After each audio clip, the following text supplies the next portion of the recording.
So our goal for this lesson is to sketch the graphs of transform trig functions. So you did this last year, so hopefully this is a review and you can go through this fairly quickly.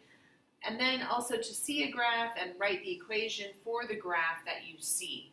So I'm just going to do a brief review of last year, the sine function, the cosine function, and the tangent function. So the sine function is right here. Remember, it starts at 0, 0. Right? If we went around the unit circle, you would go from 0, and then at pi over 2, you'd go to 1, then back to 0 at pi. At 3 pi over 2, you'd have negative 1, and then back to 0 at 2 pi. So these are the points we're really looking for, right? 0 to 1 to 0 to negative 1 to 0. You kind of cut it in fourths. Starts and ends at 0, halfway in between, it goes to 0. Max is halfway in between the first two zeros. Min is halfway in between the second two zeros. Remember, sine has a period of 2 pi. It has an amplitude of 1. The midline, we call this the midline right here. It's halfway between the max and min. That midline is at 0. F of 0 is 0, so it goes to the origin. The domain is all real numbers, and the range is from negative 1 to 1. This is big. We haven't really talked about this yet. Oops. The sine curve is symmetric with respect to the origin, which means it has rotational symmetry. There's two ways to think of this. It has rotational symmetry, so you can rotate it about the origin 180 degrees. So this little part of the curve, if we rotate it 100 degrees, it would become this right here, right? We're flipping it 100 degrees either direction. It is an odd function because it has this rotational symmetry or symmetry with respect to the origin. Or you could think, okay, first I can flip it over the x-axis, and then I can flip it over the y-axis. So that is also what an odd function is, or symmetry with respect to the origin. You have a flip over the y-axis, a y-axis, and then a flip over the x-axis. In any order, it's not going to matter, but these two reflections would also create that rotational symmetry by 180 degrees, and that means it's an odd function. Okay, cosine. Cosine is an even function. It has symmetry with respect to the y-axis. So you can see this part here is reflected over the y-axis, so we see the same thing. This part's reflected over here. So it's an even function, and even functions have symmetry with respect to the y-axis. Cosine starts at 0, 1, right? So that's where it starts in relation to the origin. We start at its maximum, we end at its maximum. Halfway in between, it hits its minimum. Halfway in between the max and min, it goes through 0. Halfway between the min and max, it goes through 0. So remember, around the unit circle, right, cosine starts at 1, 0, negative 1, 0. So it's 1, 0, negative 1, 0, and then back to 1 again. So it has a period of 2 pi, an amplitude of 1. The midline here is at y equals 0. The domain is all real numbers, and the range is negative 1 to 1. Down here for tangent, tangent is an odd function. Why is tangent an odd function? Well, if we have an even function divided by an odd function, or an odd function divided by an even function, it produces an odd function. Remember, tangent is equal to sine over cosine. So you can never have 0 in your denominator. So every time cosine is 0, which I can see up here in this graph right above me, every time cosine is 0, then that's undefined. So that's where I have my asymptotes at every pi over 2, because at every pi over 2, pi over 2, 3 pi over 2, 5 pi over 2, every odd pi over 2, I should say, we're going to have an asymptote. So here are my asymptotes for for tangent. Then your cosine, when cosine is equal to a value of 1 and sine is equal to 0, then it goes through, right? So when sine is equal to 0, then 0 divided by 1 is 0. So tangent goes through negative pi, 0, pi. And then we know at pi over 4, the ordered pair is the same. It's root 2 over 2, root 2 over 2, which would make tangent equal to 1. And at negative pi over 4 would be negative 1, because the signs would be opposite. So that's how I get my tangent curve. It has a period of pi units only. There are asymptotes. The asymptotes are going on forever and ever because the domain goes on forever and ever. but we have to exclude whatever the asymptotes are need to be excluded from the domain. The range this time is all real numbers because it goes on infinitely toward positive infinity and infinitely toward negative infinity, and then of course it goes through 0, 0 at the origin. Okay, so let's move on. More about even and odd. We were just talking about even and odd graphically. So an odd function means it has rotational symmetry and it rotates 180 degrees about the origin.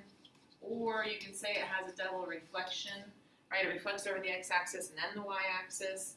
But algebraically, how do we prove it? If you start with xy, and you put in the opposite of x, that means you're going to get the opposite of y. So if we put in the opposite of x, so think of your sine curve, we just said that's an odd function, right? So if we rotate it 180 degrees, the blue is what we would get. If we rotate the red 180 degrees, we'd get the blue. So let's think about this point right here. This point is pi over 2, positive 1. Well, here, if I change it to its opposite x, which is negative pi over 2, I would get its opposite y, which is negative 1. So if I put in the opposite of x, I should get the opposite of y. That's what this says right here. So if I put in the opposite of x, I get the opposite of y in order for it to be an odd function because it needs to do that rotation. An even function, if you think of the cosine curve, right, the cosine curve looks like this. If I reflect it over the y-axis, it looks like this. The red becomes the blue if I reflect it over the y-axis. So when I put in the opposite of x, well, if this was, let's see, we'll go here, 2 pi 1, or we should have done this, sorry, pi negative 1.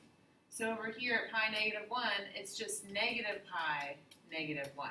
So when I put in the opposite of x, I still get the exact same y, right? So I have my xy originally, that was pi negative 1, but when I put in the opposite of x, I get the same exact y.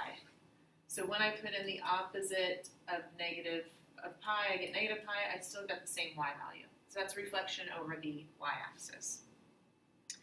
So here's just a summary of what's even and what's odd. So sine is odd, so this explains graphically. We can now see, or if you want to look graphically to see if they're even or not, it's a little easier, but we can also determine algebraically if it's even or odd. Okay, so sine and cosecant are odd, cosine and secant are even, tangent and cotangent are odd. Okay, then we have our A, B, C, D, or in this case it's called K. So A, this number in front of the trig function is the amplitude. Only sine and cosine have amplitudes.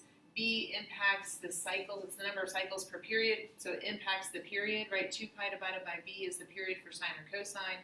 Pi divided by B is the period for tangent. H impacts the horizontal shift. Remember, you do the opposite. If it's minus H, you move right. If it's plus H, you move left. And then our K is the vertical shift. We're shifting it up and down. So now what I would say is to pause, read through this information, and then try to graph this graph up here, and then you can compare it with my answer. So go ahead and pause and try it on your own.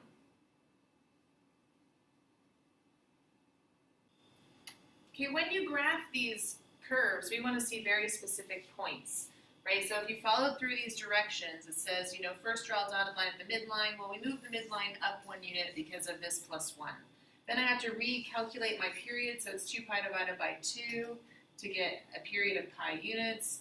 I have to move left pi over 4 units, and then my amplitude, of course, is negative, or 3. So from that midline, I have to stretch up 3 and down 3. Because it's negative, I now have to inverse it or reflect it over the x-axis or reflect it over the midline, right? So here I moved up 1, then I made my stretch from 3 to negative 3 units above, 3 units above, 3 units below. I made dotted lines just to help myself visually. Then I move from here. Sine usually starts at 0, 0, so now it's going to start at 0, 1, but I have to shift left pi over 4 units, which was right here in between these two because these are thirds. Right, this is pi over 2. So then from here, I have to go down first because it's a negative in front. and then halfway between my zeros. So here's my pi units later, right here. Here's where it's going to end. So one cycle has to happen between negative pi over 4 and 3 pi over 4. So I made my one cycle happen. I repeated that. So have a look at that. Did you do all these steps through here? If you have questions, you can ask me or come see me. Okay, here you should pause again and just have a quick, try to do the rest of the lesson and see how you do. Match these up, then you can check your answers with mine, then try to graph exercise 2 and 3 and have a check with mine, and then attempt number 4 or number 3 and then have a check with mine. Okay.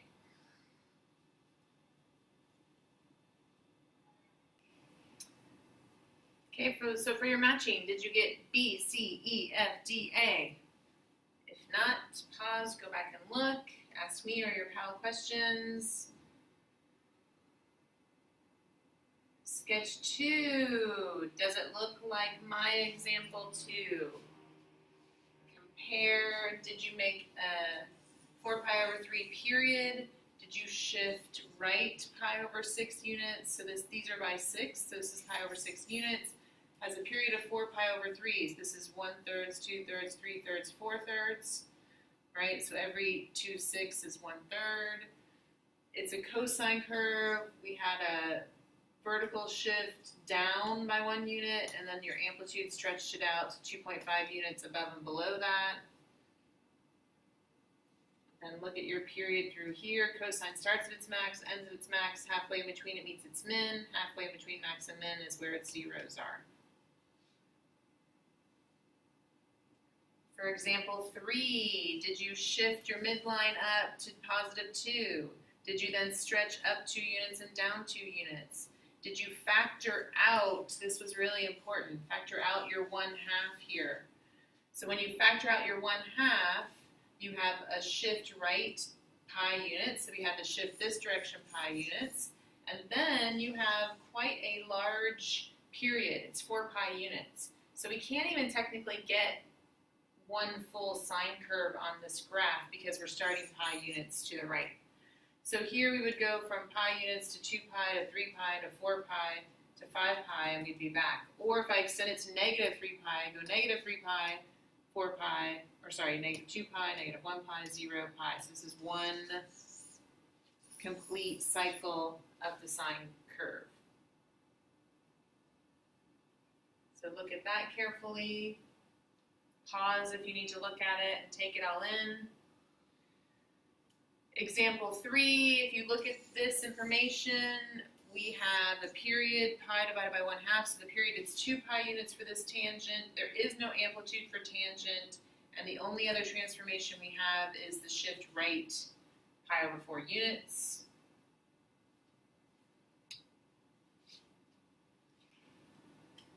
Okay, so this information above helps you decide if you're going to make a sine curve or cosine curve. There's going to be 4 choices. You can make the positive or negative of both the sine and cosine.